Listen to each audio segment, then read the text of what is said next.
The Journal of Combat Operations of the Red Banner Baltic Fleet for October 1941 records Order Number 00405. This document defined the procedure for winding down the defense of the Hanko naval base.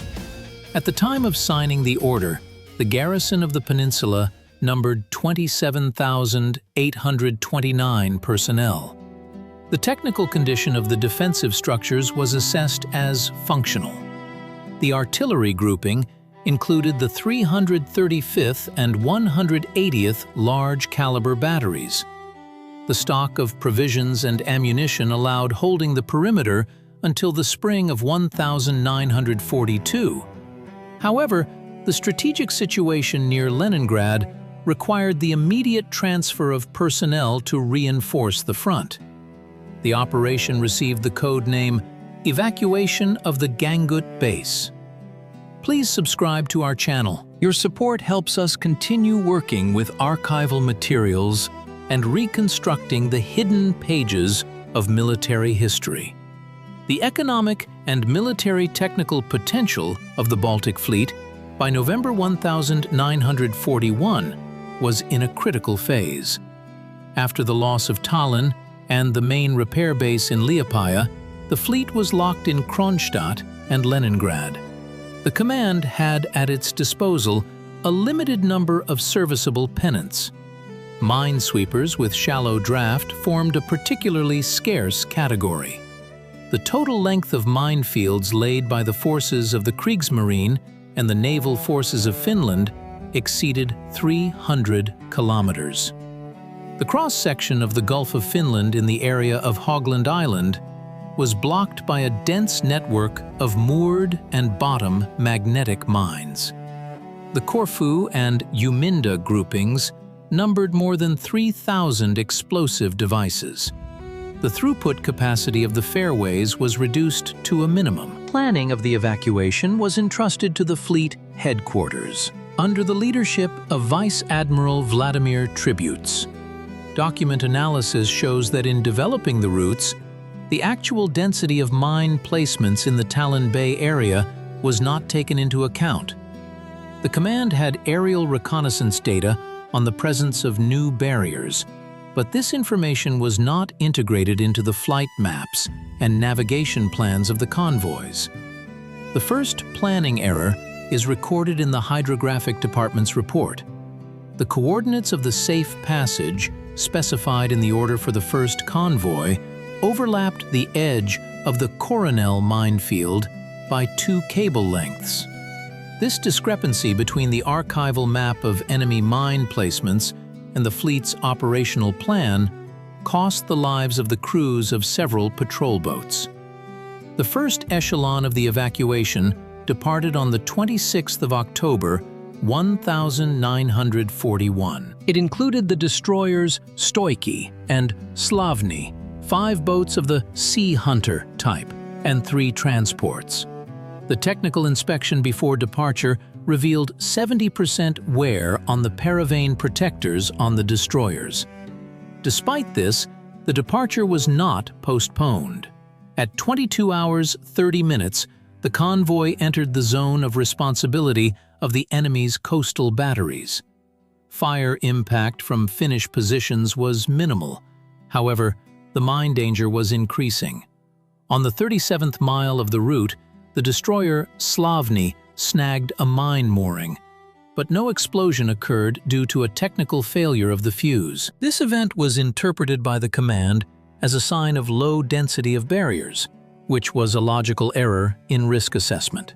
The second convoy, which departed on October 30th, included the flagship cruiser Kirov. Historians and analysts consider this decision excessive in terms of firepower and critically dangerous from the standpoint of maneuverability. The cruiser, with a draft of 7 5/10 meters, had extremely low chances of survival amid the shallow minefields. Fleet Commander Vladimir Tributs, meanwhile, was at the command post in Leningrad, managing operations via radio transmissions.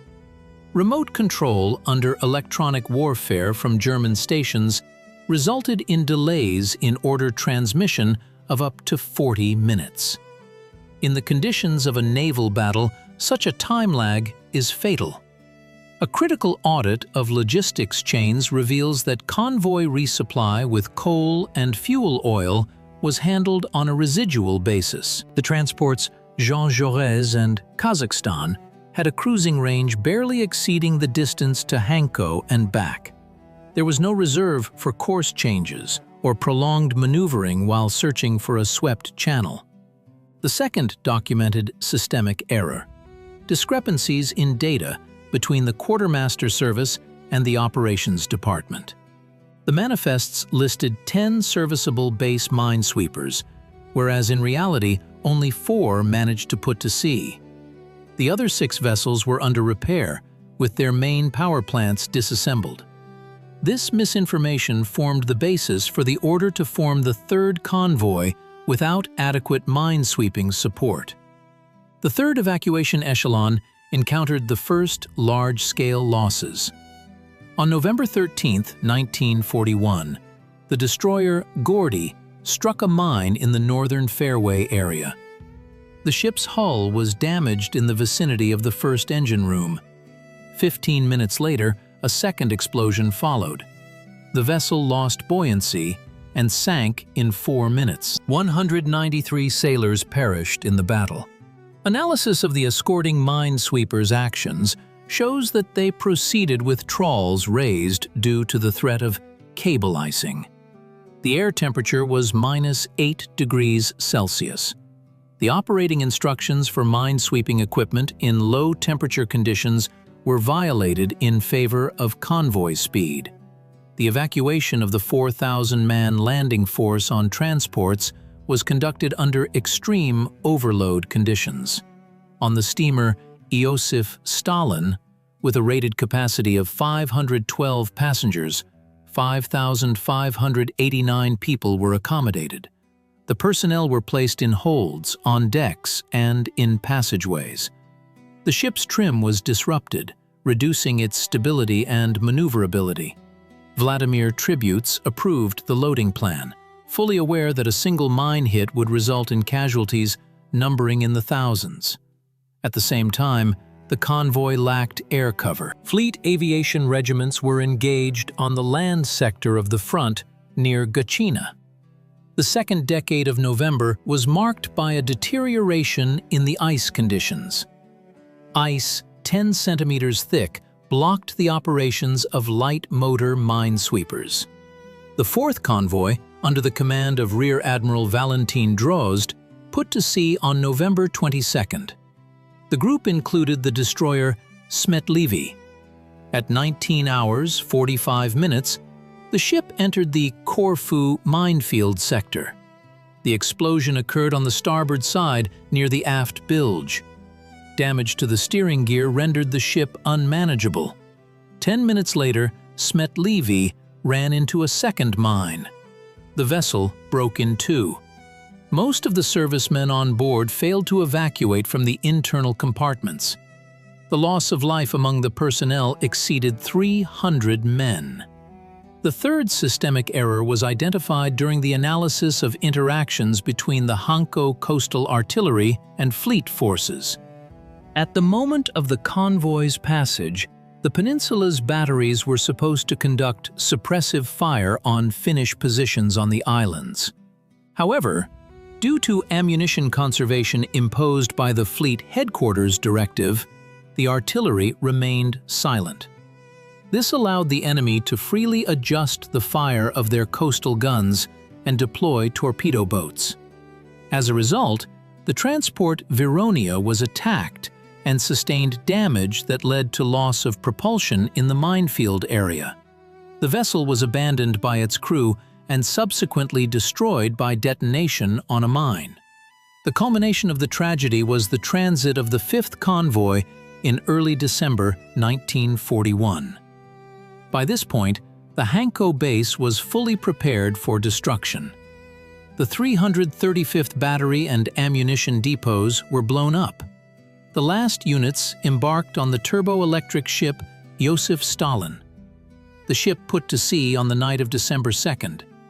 It was escorted by the destroyers Stoichi and Slavny, as well as several minesweepers and boats. The weather was characterized by stormy winds and poor visibility. At 0:16, Joseph Stalin detonated on the first mine. The explosion occurred under the keel in the area of the forward holds. 3 minutes later, the vessel detonated a second time. Bulkheads were destroyed, and uncontrolled flooding began. The third explosion occurred at 0:25, when the ship, drifting under the influence of wind and current, entered the depths of the minefield. The enormous mass of people on deck found themselves in conditions of extreme cold and under fire from Finnish coastal artillery on Makiluoto Island. The escorting destroyers were unable to approach the sinking giant due to the mine hazard. The Sea Hunter boats managed to rescue only a small portion of the people. Around 4,000 individuals remained on board the drifting vessel, which was subsequently captured by the enemy. The statistics on losses during the Hanko evacuation in Tallinn Bay and its approaches remain a subject of debate due to discrepancies in the records. According to official reports from Fleet Headquarters, out of 27,000 personnel, 18,000 were delivered to the Kronstadt base. The loss of life among the personnel and the number captured exceeded 9,000 people. The transport fleet lost 3 of its largest vessels, with a total capacity of more than 20,000 tons. The fleet's combat corps was deprived of 3 first-rank destroyers. Technical experts rate the operation's effectiveness on a 10-point scale at no higher than 3 points. Fleet Command, headed by Vladimir Tributs, emphasized in their post-war memoirs the incredible complexity of the conditions and the heroism of the crews. However, operational documents indicate violations of the ship regulations regarding the provision of safe transit. Article 48 of the regulations explicitly prohibits deploying large surface ships into areas with unreconned mine situations without adequate mine-sweeping escort. Ignoring this regulation was systematic. Decisions were made based on political expediency and rigid deadlines set by the Stavka, without regard for the physical, technical capabilities of the available fleet resources. Analysis of the material technical base revealed that 30% of the minesweepers had faulty acoustic and electromagnetic trawls. This rendered them useless against modern German TMA series mines. Nevertheless, reports on evacuation readiness sent to Moscow contained deliberately falsified data on 100% completeness of protective equipment. This fact serves as documentary confirmation of a managerial error that led to the destruction of a significant portion of the Hanko garrison's personnel. Dry summary of the operation. The evacuation of the Hanko base was completed by December 5, 1941. The peninsula passed under the control of Finnish troops. The strategic task of strengthening the Leningrad front was fulfilled only partially due to the loss of a third of the personnel at sea. The destruction of transport tonnage seriously undermined the fleet's logistical capabilities in the subsequent years of the war.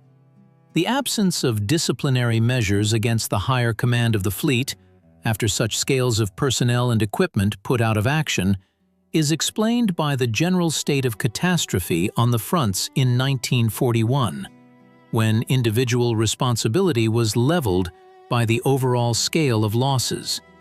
Documentary reconstruction of events in Tallinn Bay confirms that the main cause of the ship's demise was not enemy actions, but technical illiteracy in planning convoy operations. The density of minefields was known but ignored.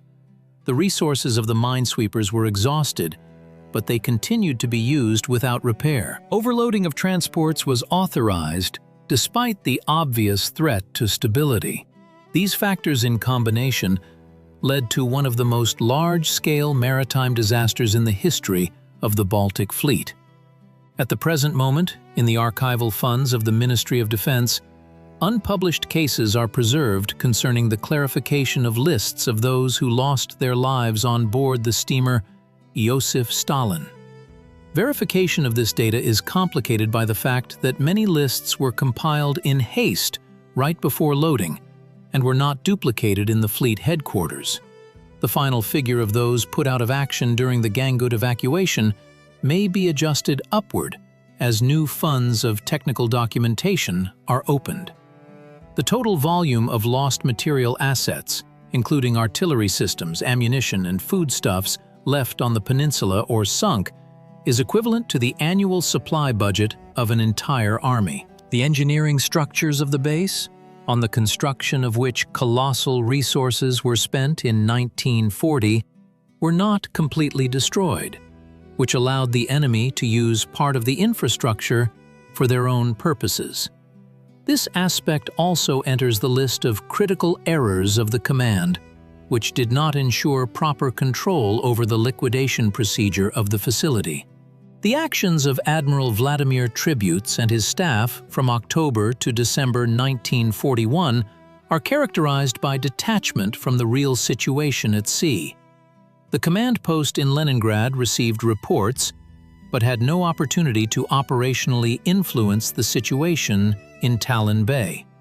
The use of civilian vessels for transporting multi-thousand contingents through mine barrages without air cover and with insufficient mine sweeping is recognized by technical audit as a decision with a critical level of risk. The consequences for the material technical bases of the parties were tangible. The German fleet, without engaging in direct clashes, achieved the destruction of significant enemy forces solely through mine weapons. This confirmed the effectiveness of the mine war doctrine in closed maritime theaters, such as the Gulf of Finland. For the Soviet side, the Hanko experience became a painful lesson that led to a revision of convoy usage tactics only in the second half of 1942. The final statistical slice shows, of the 8 large transports participating in the operation, 5 were put out of action or completely destroyed. Of the 20 escort boats, 10 received heavy damage. The expenditure of ammunition per one saved life amounted to 0.5 shells, which indicates extremely low fire support for the evacuation. These figures close the question of the technical effectiveness of the Fleet Command's actions in this historical period.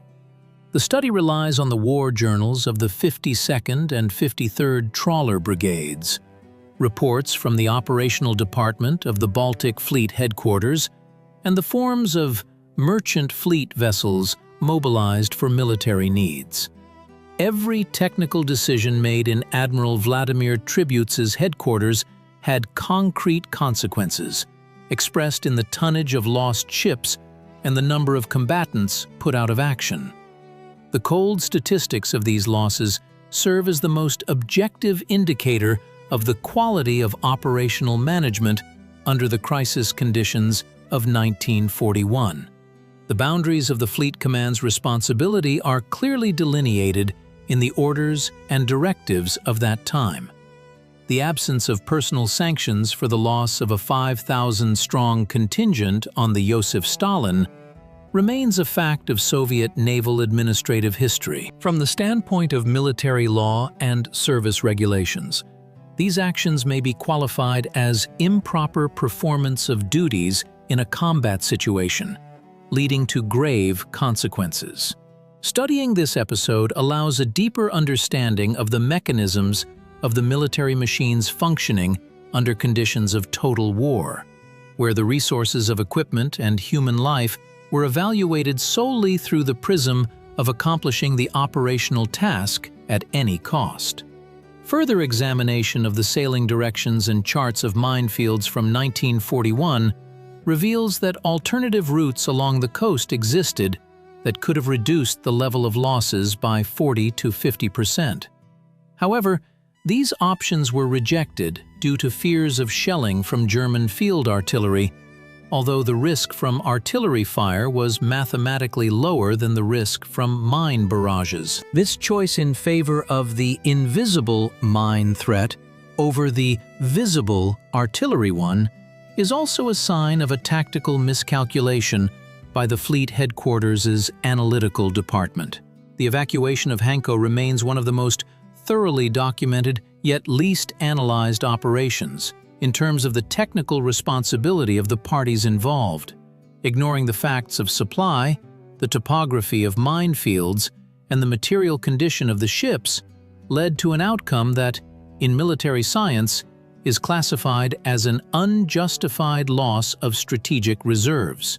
The dry figures in the reports have forever recorded the scale of this managerial failure.